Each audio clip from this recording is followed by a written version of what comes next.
Hello students, कैसे हैं आप? आई होप आप लोग सब अच्छे होंगे। और अभी जो आपका फर्स्ट टर्म एग्जामिनेशन हुआ है वो भी बहुत अच्छा गया होगा। जिन लोगों का फर्स्ट टर्म एग्जामिनेशन बहुत अच्छा गया है उनको भी आगे बहुत अच्छी तरह से स्टडी करने की ज़रूरत है, क्योंकि उन्हें भी परसेंटेज ज़्यादा से ज़्यादा बनानी है। और जिनका एग्जामिनेशन जो है वो किसी तरह से अच्छा नहीं गया, कुछ थोड़ा सा कम रह गया, उनको भी बहुत मेहनत करनी है, क्योंकि उनको भी अच्छी परसेंट मेंटेन करनी है। हमारा मकसद सिर्फ ये है, आपका और मेरा, कि फाइनल जो एग्जामिनेशन आपका हो रहा है होगा और फाइनली जो मार्कशीट आपके हाथ में आएगी उसमें आपकी बेस्ट परसेंटेज आपके पास होनी चाहिए। ओके, जैसा कि फर्स्ट टर्म एग्जामिनेशन में आपके फर्स्ट बुक के सारे चैप्टर्स एंड सेकंड बुक का LPP आ चुका है और अब सेकंड बुक के ओनली 6 चैप्टर्स रह गए हैं, जिसमें कि फर्स्ट चैप्टर जो है वो आपका चैप्टर नंबर 7 है, इंटीग्रल्स। ओके, आज हम लोग इंटीग्रल्स के बारे में डिस्कस करेंगे और कुछ इंट्रोडक्शन देता हूं मैं इसके बारे में आपको। और ये मेरा इंट्रोडक्शन वीडियो है, पहला वीडियो है मेरा।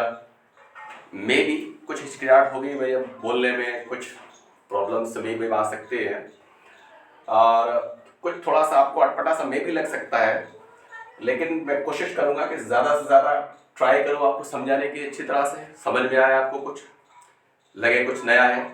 ओके, जैसे कि मैंने पहले से बोर्ड पे मेंशन किया है, क्लास 12 मैथमेटिक्स चैप्टर 7 इंटीग्रल्स। और इंटीग्रल्स के बारे में बताया जाता है, integration is the reverse operation of differentiation. Integration क्या है? डिफरेंशिएशन का रिवर्स प्रोसेस होता है। ओके, इंटीग्रेशन जो है वो दो टाइप का होता है, एक होता है इंडेफिनिट इंटीग्रल्स, एक होता है डेफिनिट इंटीग्रल्स।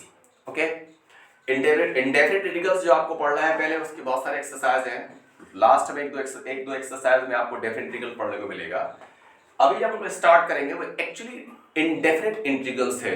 तो अगर हम ये बोले indefinite integration is the reverse operation of differentiation, तो वो भी चलेगा। अच्छा, इसको हम लोग समझेंगे क्या रिवर्स ऑपरेशन का मतलब क्या है। देखें, जब हम किसी फंक्शन को डिफरेंशिएट करते हैं, सपोज दैट हमने f ऑफ x को डिफरेंशिएट किया ddx ऑफ fx, तो क्या निकल के आता है? मान लेते हैं ये कैपिटल F ऑफ x होता है। ओके, जब हम किसी फंक्शन को डिफरेंशिएट करते हैं तो डिफरेंशिएशन करने के बाद जो हमें ऑब्टेन होता है, ये जो फंक्शन ऑब्टेन हुआ है ये actually differential coefficient of f of x, small f of x है। इंटीग्रेशन में क्या होगा कि हम इस डिफरेंशियल कोएफिशिएंट को इंटीग्रेट करेंगे और इसके इंटीग्रेशन के बाद क्या मिलेगा? जो एक्चुअल फंक्शन जिसको हमने डिफरेंशिएट किया था वो हमें ऑब्टेन हो जाएगा। ओके, इसको हम ऐसे कर सकते हैं, अगर हम कैपिटल F ऑफ x को इंटीग्रेट करें तो क्या मिलेगा हमें? Small f of x। Okay, लेकिन जब हम किसी फंक्शन को इंटीग्रेट करते हैं तो उसके साथ हमें एक कांस्टेंट भी इन्वॉल्व करना पड़ता है। इस कांस्टेंट को हम बोलते हैं कांस्टेंट ऑफ इंटीग्रेशन। क्लियर है? अच्छा, ये कांस्टेंट ऑफ इंटीग्रेशन है क्या और कहां से आता है, इसको हम लोग क्लियर कर लेंगे। देखते हैं, सपोज करें हमने एक function ddx of sin x लेते हैं, sin x को हमने डिफरेंशिएट किया, क्या निकल के आया? cos x। अच्छा, cos x को अगर हम इंटीग्रेट करते हैं तो सिंपली इसका रिवर्स हो जाएगा, क्या हो जाएगा? sin x हो जाएगा। मान लो हम sin x को डिफरेंशिएट ना करके इसके साथ कोई कांस्टेंट यूज करते हैं, ddx of sin x plus 10, इसको डिफरेंशिएट करते हैं तो एक्चुअली इसका डिफरेंशिएशन क्या निकलेगा? cos x प्लस 0, यानी कि ओनली cos x निकल कर आ रहा है। क्लियर है? अगेन हम ddx के साथ कोई और कांस्टेंट, sin x के साथ कोई और कांस्टेंट 10k² ले लेते हैं, सपोज दैट 10k² एक अदर कांस्टेंट है, इसको फिर से डिफरेंशिएट करते हैं तो अगेन cos x निकल के आ रहा है। मीनिंग ये है कि जब हम किसी फंक्शन को डिफरेंशिएट करते हैं तो उसके साथ प्लस या माइनस में कोई एक्स्ट्रा कांस्टेंट वैल्यू इन्वॉल्व हो सकती है। जब हम पूरे फंक्शन को डिफरेंशिएट करते हैं तो जो एक्चुअल फंक्शन है वो तो डिफरेंशिएट होकर उसका कोई ना कोई डिफरेंशियल कोएफिशिएंट ऑब्टेन हो जाता है, लेकिन एट लास्ट कांस्टेंट जो है क्या हो जाता है, वो जीरो हो जाता है। तो क्लियरली इस जीरो को फिर हम यहां से रिमूव करके सिर्फ ओनली कांस्टेंट सॉरी इन डिफरेंशियल कोएफिशिएंट से ऑब्टेन हो जाएगा। जब हम डिफरेंशियल कोएफिशिएंट को इंटीग्रेट करेंगे तो एक्चुअली हमें ओनली sin x दिखाई दे रहा है, उसके साथ हमें कांस्टेंट फंक्शन नहीं दिखाई दे रहा, तो हमें उसके लिए कांस्टेंट ऑफ इंटीग्रेशन जो है ऐड करना होगा। तो ये हमें एक मस्ट टर्म है ये। अगर आप इसमें किसी फंक्शन को इंटीग्रेट करते हैं और उसमें आप कांस्टेंट ऑफ इंटीग्रेशन यूज नहीं करते तो ये समझ लीजिए आपने एक मिस्टेक की है, उसमें आपके मार्क्स जो है कट हो सकते हैं। ओके, इसमें हमेशा ध्यान रखेंगे जब भी आप किसी फंक्शन को इंटीग्रेट करेंगे तो उसके साथ आपको कांस्टेंट ऑफ इंटीग्रेशन लेना ही लेना है। क्लियर है? ओके, अच्छा थोड़ा सा इस इंटीग्रेशन के बारे में और डिस्कस कर लेते हैं। इंटीग्रेशन की अगर वर्ड मीनिंग की बात करें हम लोग तो इंटीग्रेशन का वर्ड मीनिंग क्या होता है इसके बारे में बात करेंगे। एक्चुअली डिफरेंशिएशन का मतलब होता है चीजों को अलग अलग करना, सही है, और इंटीग्रेशन का मतलब होता है इकट्ठा करना यानी कि समेशन, सही है। इंटीग्रेशन एक्चुअली किसको रिप्रेजेंट कर रहा है, समेशन को, एस यू एम। इस समेशन का फर्स्ट लेटर क्या है, एस है। अगर हम इस एस को ऐसे बनाए और इसको ऊपर से और नीचे से इसको अगर हम खींचें, इलार्ज करें, तो ये इसका शेप कैसा ऑब्टेन हो जाएगा, ये ऑब्टेन हो जाएगा। ओके, जब हम किसी फंक्शन को इंटीग्रेट करते हैं तो ये शेप आता है, वो फंक्शन यूज होता है और उसके बाद उसके साथ हम dx यूज करते हैं। एक्चुअली ये जो है ये हमने ये सिंबल लिया है, ये एक्चुअली सिंबल ऑफ इंटीग्रेशन है। सिंबल ऑफ इंटीग्रेशन ये क्या है, ये enlarged x है, दिस इज enlarged x। ये f ऑफ x ये कहलाता है आपका इंटीग्रेंड, क्या कहलाता है, इंटीग्रेंड कहलाता है। और ये जो x है इसमें ये वेरिएबल ऑफ इंटीग्रेशन है, ये x क्या है, वेरिएबल इंटीग्रेशन है, वेरिएबल ऑफ इंटीग्रेशन। अगर किसी फंक्शन में इंटीग्रेंड का जो वेरिएबल और ये वेरिएबल सेम होंगे तभी ये इसके रिस्पेक्ट में इंटीग्रेट होगा। ऐसा नहीं हो सकता कि यहां पर आप f ऑफ x लिख लें और यहां पर dt लिख लें और ये इसको इंटीग्रेट करें, तो पॉसिबल नहीं। ओके, अच्छा इस लेक्चर में एक्चुअली मुझे स्टैंडर्ड इंटीग्रेशंस जो है वो डिस्कस करने हैं। स्टैंडर्ड इंटीग्रेशन एक्चुअली है क्या, कि जब हम जो फंक्शंस हमारे पास हैं जिनको हमने डिफरेंशिएट करके डायरेक्टली फॉर्मूला बनाए थे डिफरेंशियल कोफिशिएंट्स के, उन फॉर्मूला के डिफरेंशियल कोफिशिएंट्स एक्चुअली उनको हम इंटीग्रेट करेंगे। ओके, क्या करना है, जैसे जब आपने डिफरेंशिएशन स्टार्ट किया था तो उसमें आपने लगभग 2021 के आसपास फॉर्मूला पढ़े थे स्टार्टिंग में। उन फंक्शंस के डिफरेंशियल कोफिशिएंट्स जो हमें ऑब्टेन हुए हैं हम सिर्फ उनको ही इंटीग्रेट करना सीखेंगे अपने फर्स्ट लेक्चर में। क्लियर है? देखें फॉर्मूला नंबर 1, फॉर्मूला 1, मान लो आपको x to the power n+1 upon n+1 को डिफरेंशिएट करना है। तो यहां साफ दिखाई दे रहा है n+1 इसमें कांस्टेंट है, इसको हम 1 अपॉन n+1 बाहर निकाल करके ddx of x to the power n+1 कर लेंगे। 1 अपॉन n+1 ये बना रहना दो यहाँ पर। इसमें जब हम डिफरेंशिएशन का बेसिक फॉर्मूला अप्लाई करेंगे तो n+1 पावर n2 में आ जाएगी और dot x to the power n+1 -1 हो जाएगा, +1 से -1 कैंसिल हो जाएगा, इधर n+1 से n+1 कैंसिल हो जाएगा। तो यहाँ पर ओनली क्या आ जाएगा, x to the power n, यानी कि ddx of x to the power n+1 upon n+1 क्या ऑब्टेन हो रहा है, x to the power n।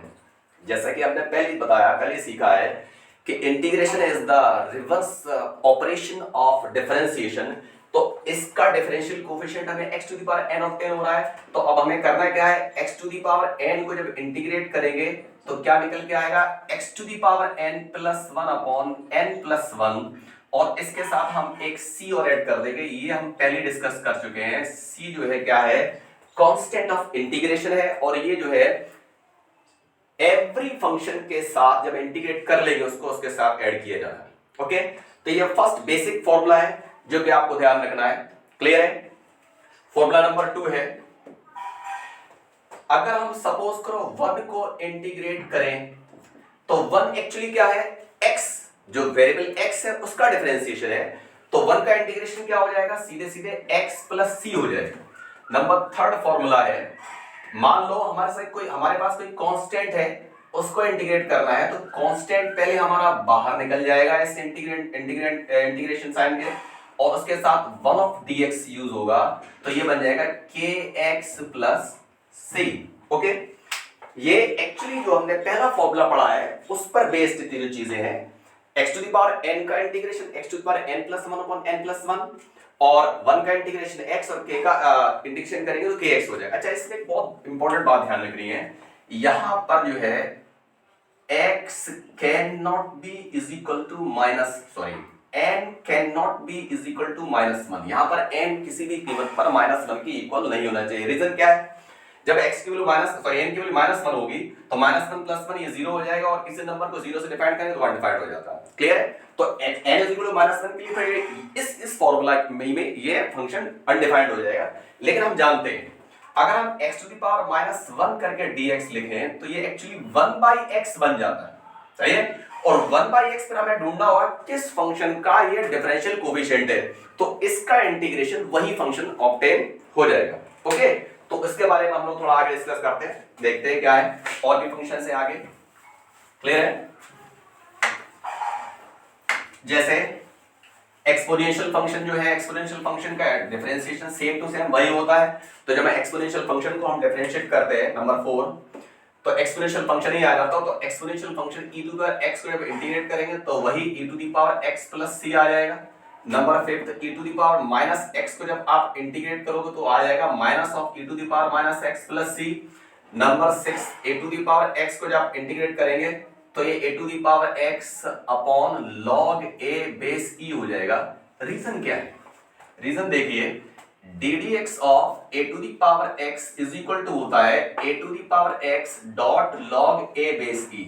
Simply यहां पर constant log a base e आ गया, इसको यहां से हम निकालना चाहें तो इसको हम ऐसे कर सकते हैं, ddx of a to the power x upon log a base e is equal to a to the power x आ रहा। अब सिंपली जब इसको इंटीग्रेट करेंगे तो एक्सप्रेशन में कौन सा ऑब्टेन होगा, ये ऑब्टेन होगा। तो यहां पर हमारे पास ये एक्सप्रेशन पहले से इन्वॉल्व हो गया।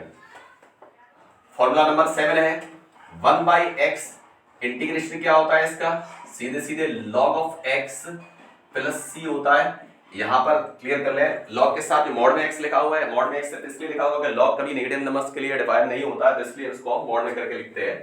ओके, नंबर 8 है, formula number 8, 1 upon mod of ax plus b अगर आपको करना है तो ये क्या हो जाता है, 1/a log of ax plus b। Okay, formula number 9 है। अब हम सीधे सीधे ट्रिग्नोमेट्रिक इंटीग्रेशन की तरफ चलते हैं। फॉर्मूला नंबर 9 में सबसे पहले sin x को अगर इंटीग्रेट किया जाए, एक्चुअली sin x क्या होता है, cos x का डिफरेंशिएशन होता है। जब cos x को डिफरेंशिएट करते तो माइनस ऑफ sin x निकलता, तो उसका माइनस हमारा दूसरे साइड में ट्रांसफर हो जाएगा, cos x plus c। Number 10, cos of x को जब इंटीग्रेट करते हैं तो ये क्या बन जाता है, sin of x plus c बन जाता है।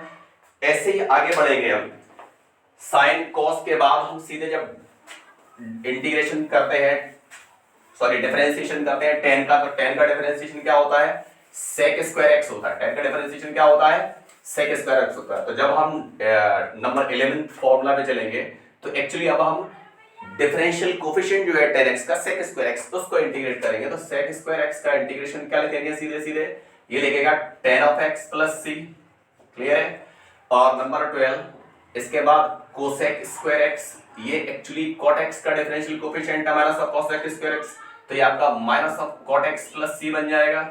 Number 13 sec x tan x, ये sec x tan x actually sec x का डिफरेंशियल कोफिशिएंट होता है, तो ये एक्चुअली सेक एक्स प्लस सी बनेगा। Number 14 cosec x dot cot x, ये आपका बनता है माइनस ऑफ कोसेक एक्स, क्योंकि हम जानते हैं कोसेक एक्स को जब डिफरेंशिएट करते हैं तो minus of cosec x cot x निकल के आता है, तो जब कोसेक एक्स कॉट एक्स को हम इंटीग्रेट करेंगे तो सीधे सीधा आपका माइनस ऑफ कोसेक एक्स बन जाता है। सही है। इसके बाद थोड़ा और आगे बढ़ते हैं, अब हम सीधे सीधे इनवर्स ट्यूबुलर फंक्शन से कुछ फार्मूला पे चलते हैं। नंबर 15 में देखें, sin इनवर्स x का डिफरेंशिएशन जो है 1/√1 - x² होता है, तो अब हम उसके sin इनवर्स x के डिफरेंशियल कोफिशिएंट को इंटीग्रेट करेंगे।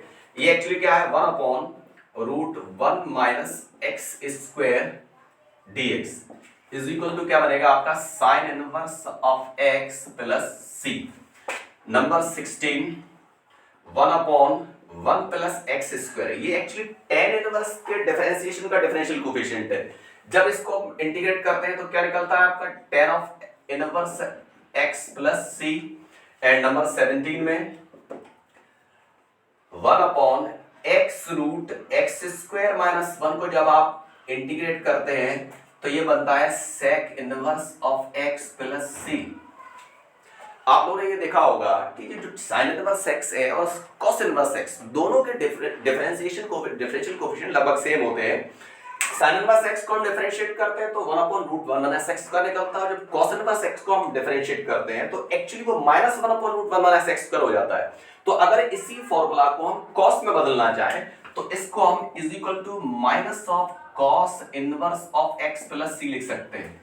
इसी को अगर हम cot में बदलना चाहें तो ये minus of cot inverse of x plus c use किया जा सकता है, और ये minus of cosec inverse of x plus c लिखा जा सकता है। जरूरत पड़ेगी तो हमको यूज करेंगे।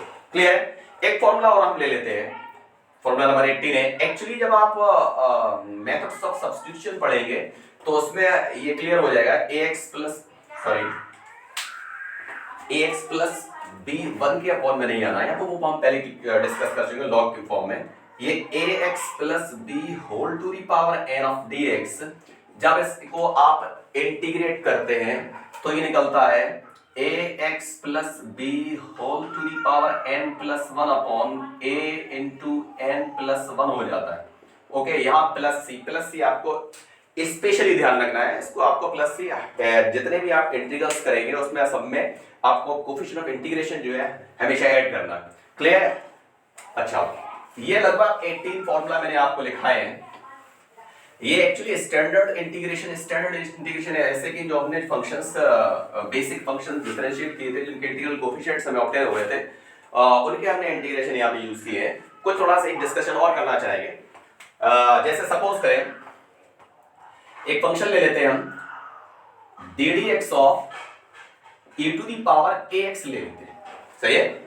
एक सिंपल एक फंक्शन का केस है, जब हम e टू पावर ax को x के रिस्पेक्ट में डिफरेंशिएट करते हैं तो पहले तो वो e टू पावर ax ही आ जाता है, और अगेन जब हम ddx ऑफ ax करेंगे यानी कि ax को फिर से डिफरेंशिएट करते हैं तो e to the power ax डॉट a इन्वॉल्व हो जाता है इसमें।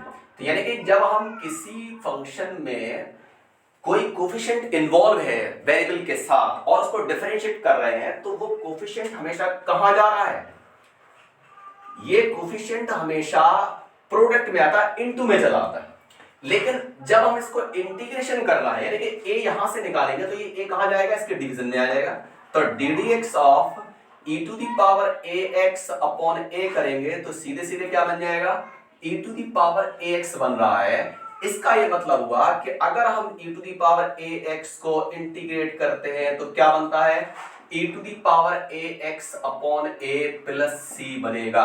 इसका क्या मतलब है कि अगर हम किसी फंक्शन में वेरिएबल के साथ कोई कोफिशिएंट यूज कर रहे हैं तो वो कोफिशिएंट जो है हमेशा डिवीजन में जाएगा। डिफरेंशिएशन में वो कोफिशिएंट हमेशा प्रोडक्ट में जाता था, इनटू में जाता था, लेकिन जब आप इंटीग्रेशन करते हैं तो कोफिशिएंट हमेशा कहां जाएगा, वो कोफिशिएंट हमेशा डिवीजन में जाएगा। इसको और भी एग्जाम्पल से समझ सकते हैं, जैसे साइन ऑफ ए एक्स है, इसमें यहां पर x का कोफिशिएंट a है, तो ये actually minus of cos a x upon a plus सी बनेगा। इसी तरह से मान लो ये साइन के साथ cos ऑफ ए एक्स लिखा हुआ है, चलिए एक जगह हम 5x बना लेते हैं, तो cos ऑफ 5x लिखा हुआ है, ये बनेगा sign 5x upon 5 plus c. Okay, इसका सीधा सीधा मतलब ये है कि जब भी कभी आपके पास कोई ऐसे फंक्शन होंगे जो कि हमने स्टैंडर्ड फंक्शन के फॉर्म में पढ़े हैं, जो हमने आपके अबाउट 17-18 फॉर्मूला अभी आपको लिखाए हैं, उसमें कभी भी किसी वेरिएबल के साथ कोई कोफिशिएंट इन्वॉल्व होगा, जब आपको इसको इंटीग्रेट करना है तो वो कोफिशिएंट हमेशा आप डिवीजन में ले जाइए और कुछ भी एक्स्ट्रा इसमें करने की जरूरत नहीं है। ओके, तो ये बेसिक आपको इंटीग्रेशन अगर आपने फॉर्मूला पढ़ लिए हैं तो पहली एक्सरसाइज तो बिल्कुल ओरल है। इसमें पहली एक्सरसाइज अब यहाँ पर मैं देखूंगा, इसमें जो पहली एक्सरसाइज हम देखते हैं तो इसमें कुछ क्वेश्चंस हैं स्टार्टिंग में 1 to 5। इसमें लिखा है find an anti derivative of the following functions by method of inspection. Actually आपसे ये बोला जा रहा है कि यहाँ पर इंस्पेक्शन कीजिए और चेक कीजिए कि ये एक्चुअली कौन से फंक्शन के डिफरेंशियल कोफिशिएंट्स हैं और रिवर्स करके उनका आपको इंटीग्रेशन पता करना है। ओके, तो मेरे ख्याल से ये बेकार के बकवास से क्वेश्चन है, इनके मेरे ख्याल से इतनी जरूरत बिल्कुल भी नहीं। आप चाहे तो कर लें अपने आप, चाहे तो छोड़ दें। 6, 7, 8 बहुत आसान क्वेश्चंस हैं। हम एक्सरसाइज 7.1 के सबसे पहले क्वेश्चन नंबर 7 पे डिस्कस करेंगे। Exercise 7.1 question number 7, integration. इसमें है x square into 1 minus 1 upon x square के साथ dx लिखा हुआ है। क्लियर है? ये आपका क्वेश्चन नंबर 7 है, एनसीईआरटी एक्सरसाइज 7.1 क्वेश्चन नंबर 7। अब यहां पर स्पष्ट दिखाई दे रहा है, साफ दिखाई दे रहा है कि यहां पर एक्चुअली दो फंक्शंस दिखाई दे रहे हैं और दोनों ही मल्टीप्लिकेशन के फॉर्म में लिखे हुए हैं। ये क्लियर कर लें कि डिफरेंशिएशन में प्रोडक्ट रूल और डिवीजन रूल दोनों होते थे, दोनों ही हम फॉर्मूला की तरह यूज करते थे। इंटीग्रेशन में मल्टीप्लिकेशन रूल तो है जिसको इंटीग्रेशन बाय पार्ट्स बोलते हैं और एक्सरसाइज 7.5 में शायद आपको पढ़ने को मिलेगा, लेकिन इंटीग्रेशन में डिवीजन कहीं नहीं है। यहाँ पर दिखाई दे रहा है कि दो फंक्शंस प्रोडक्ट में लिखे हैं, इसका सीधा मतलब है यहाँ पर इंटीग्रेशन में प्रोडक्ट रूल अप्लाई करें, लेकिन ऐसा कुछ नहीं करेंगे क्योंकि हम तो बिल्कुल बेसिक में बिल्कुल स्टार्ट किया है और हम प्रोडक्ट रूल अभी सीखा भी नहीं, तो कैसे हम इसमें अप्लाई कर सकते हैं। तो हमें कुछ ऐसा इसमें अप्लाई करना पड़ेगा जिससे कि ये स्टैंडर्ड फॉर्म में डेवलप हो जाए और उसको हम इजिली इंटीग्रेट कर लें। तो सीधे सीधे दिखाई दे रहा है एक्स स्क्वायर का अंदर मल्टीप्लिकेशन कर लें तो ये x square minus 1 of dx बन जा रहा है। भाई एक्स स्क्वायर का 1 पे मल्टीप्लाई करेंगे तो एक्स स्क्वायर हो जाएगा और एक्स स्क्वायर का minus 1 upon x square multiply करेंगे तो सिंपल सीधा एक्स स्क्वायर कैंसिल होकर माइनस का 1 आ जाएगा। अब करना क्या है, इन दोनों फंक्शंस को अलग अलग इंटीग्रेट कर लें। तो पहले इसे इंटीग्रेट तो एक्स का पावर क्या हो जाएगा 2 + 1 अपॉन 2 + 1 और 1 का इंटीग्रेशन क्या होता है, पहले से x होता है और बाद में प्लस के c अप्लाई कर लीजिए तो x to the power 3/3 minus x plus c, that is your answer. Clear है? ये आपका आंसर बन जाता है क्वेश्चन नंबर 7 का। इजीएस्ट ओरल है, कुछ भी नहीं है। क्वेश्चन नंबर सीधे सीधे हम 10 पर चलेंगे, कुछ अच्छे अच्छे क्वेश्चन लेंगे, बिल्कुल ओरल क्वेश्चंस आप अपने आप ट्राई करें। और मे बी जो स्टूडेंट्स होते हैं जो उन्होंने स्टार्ट किया है बिल्कुल एकदम, तो इन क्वेश्चंस में थोड़ी प्रॉब्लम होती है, उन क्वेश्चन को ये डिस्कस करना है और इजीली जो होने वाले क्वेश्चंस हैं वो आप अपने आप ट्राई कर सकते हैं। यहाँ पर भी देखें फंक्शन दिखाई दे रहा है √x - 1 √x to the whole square. ये 10th क्वेश्चन है आपका। इसको करना क्या है, हमें सिर्फ स्क्वायर ओपन कर लेना है। क्लियर है? a - b to the whole square का formula a square plus b square minus twice of ab, तो √x to the whole square plus 1 upon √x to the whole square minus 2 into √x into 1 by √x। √x से √x cancel कर दो और बाहर आपका क्या आ जाएगा dx आ जाएगा। तो √x का स्क्वायर करेंगे तो सिर्फ कितना निकलेगा x, 1 अपॉन √x का स्क्वायर को तो 1 by x आ जाएगा, यहाँ पर माइनस ऑफ 2 dx। क्लियर है? x का जब इंटीग्रेशन करते हैं तो ये x to the power 1 plus 1 upon 1 plus 1 1 by x का इंटीग्रेशन करते हैं तो सीधे सीधे हम लोगों ने फॉर्मूला सीखा log x होता है और ये माइनस का 2x plus c, that will be x to the 1/2 x square plus log of x plus minus 2x plus c. Okay, इस तरह से ये क्वेश्चन नंबर 10 आपका क्लियर हो जाता है। ओके,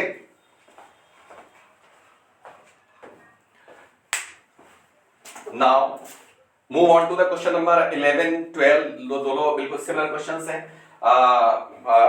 क्वेश्चन 12 पे डिस्कस करते हैं, बिकॉज अगर आप क्वेश्चन 11 कर लेते तो 12 हो जाता, 12 सीख लेते तो 11 इजीली समझ में आ जाना चाहिए। देखिए मैं जल्दी से रब इसलिए कर रहा हूँ, आप आपको पॉज करके आप सीख सकते हैं, देख सकते हैं, क्योंकि अगर हम यहाँ पे खड़े हैं इसको पॉज कर ले कि आप इसको बेटा उतार लो तो टाइम ही वेस्ट होगा। आप पॉज करके इसको लिख सकते हैं कहीं भी जरूरत पड़े आपको। क्वेश्चन नंबर 12 है, देखें 12 क्वेश्चन क्या है। ये x cube plus 3x plus 4 upon root of x dx। Actually root x का मतलब क्या है, x टू द पावर 1/2। तो इसको हम क्या बनाएंगे, x cube plus 3x plus 4 upon x to the power 1/2 dx कर लेंगे। और क्या करना है, x to the power 3 upon x to the power 1/2 separation कर देंगे। 3x upon x to the power 1/2 इसको सेपरेट कर लो, plus 4 upon x to the power 1/2 again.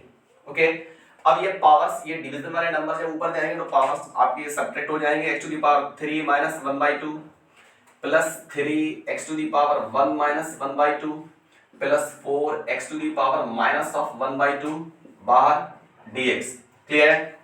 Okay, 3 में से 1/2 जो माइनस करते हैं 2 3 6 में हमारा 5/2 बचेगा, and plus 3x to the power ये 1/2 बचेगा, और प्लस ये 4x to the power minus 1/2 ऐसे ही रहना है। क्लियर है? जब इसमें हम इंटीग्रेशन फॉर्मूला लगाएंगे तो यहाँ पर वो फॉर्मूला अप्लाई कर लेंगे, x to n plus 1 n plus 1 5/2 plus 1 upon 5/2 plus 1 plus 3x to the power 1/2 plus 1 upon 1/2 plus 1 and plus 4x to the power minus 1/2 plus 1 upon minus 1/2 plus 1।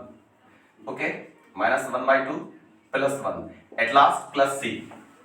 तो ये बन रहा है x to the power 7/2 upon 7/2 and plus 3 dot x to the power 3/2 by 3/2 and plus 4x to the power 1/2 upon 1/2 plus c।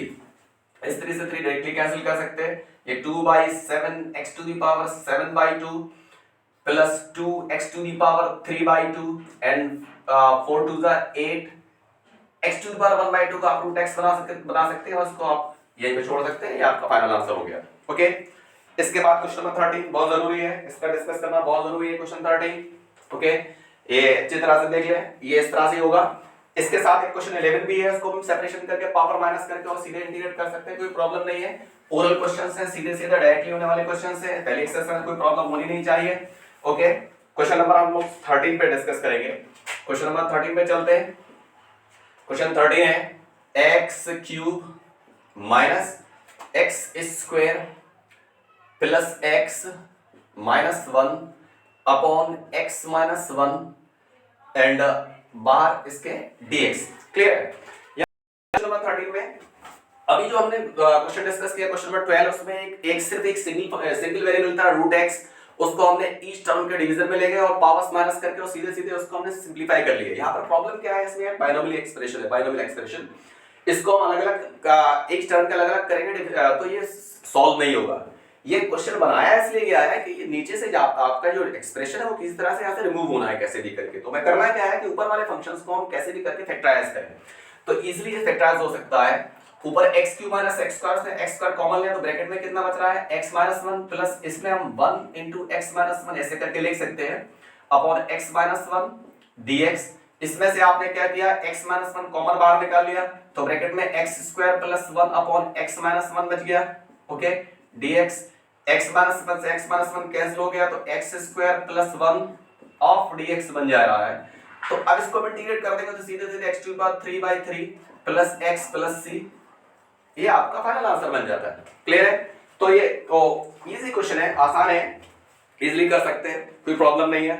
इसके बाद 14, 15, 16, 17 बहुत आसान ये क्वेश्चंस है। एक आप और डिस्कस कर लेते हैं, ये क्लियर हो गया होगा मेरी। चलते हैं आगे। क्वेश्चन नंबर 14 में देखें रूट एक्स बाहर मल्टीप्लिकेशन में लिखा हुआ है। क्वेश्चन नंबर 14 है 1 माइनस एक्स और डॉट रूट एक्स, प्रोडक्ट में लिखा हुआ रूट एक्स, तो सिंपली करना क्या है, रूट एक्स को अंदर मल्टीप्लिकेशन कर देना, रूट एक्स का 1 में मल्टीप्लाई रूट एक्स हो जाएगा minus x dot root x dx हो जाएंगे। रूट एक्स का मतलब क्या होता है, रूट एक्स का मतलब है x टू द पावर 1/2 और minus x dot x to the power 1/2 dx। तो यहां तो x to the power 1/2 same ऐसे ही रहना है, सही है। जब इनके पावर्स 1 और 1/2 दोनों को ऐड करेंगे तो x टू द पावर 3/2 बन जा रहा है, ओके dx। इसमें हम फॉर्मूला अप्लाई करेंगे तो x to the power 1/2 plus 1 upon 1/2 plus 1 and minus x to the power 3/2 plus 1 upon 3/2 plus 1 and plus c। तो ये आपका बन रहा है x to the power 3/2 by 3/2 and minus x to the power 5/2 upon 5/2 plus c।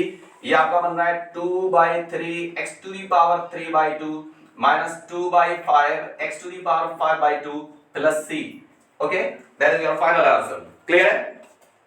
इसी तरह से question number 15 है, उसमें रूट एक्स से मल्टीप्लाई कर लो एक एक करके और पावर्स आपके चेंज हो जाएंगे, उसमें फिर इंटीग्रेट कर लेंगे।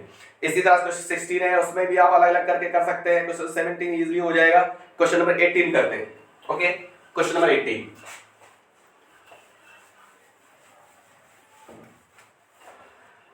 क्वेश्चन नंबर 18 देखें क्या है। क्वेश्चन नंबर 18 में इंटीग्रेशन के अंदर sec x ब्रैकेट में sec x plus tan x और बाहर dx।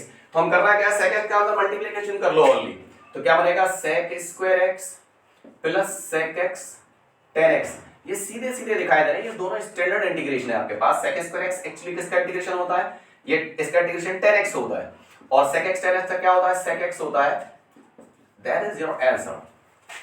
क्वेश्चन नंबर 19 इसको करेंगे, ये आपका sec square x upon cosec square x of dx। अच्छा आपने जब ट्रिग्नोमेट्री आपने पढ़ी होगी क्लास 9-10 में, तो मे भी आपको एक फॉर्मूला बताया गया होगा कि अगर आपको कभी ट्रिग्नोमेट्रिकल आइडेंटिटीज जो है सॉल्व करने में नहीं आ रहा, समझ में नहीं, तो उसको हम sin cos में कन्वर्ट कर लेते हैं, सीधे सीधे रूल इसमें अप्लाई कर देंगे। sec स्क्वायर को 1 अपॉन cos स्क्वायर x में कन्वर्ट कर देंगे, सही है, और कोसेक स्क्वायर को क्या कर देंगे 1 अपॉन sin स्क्वायर x बना लेंगे।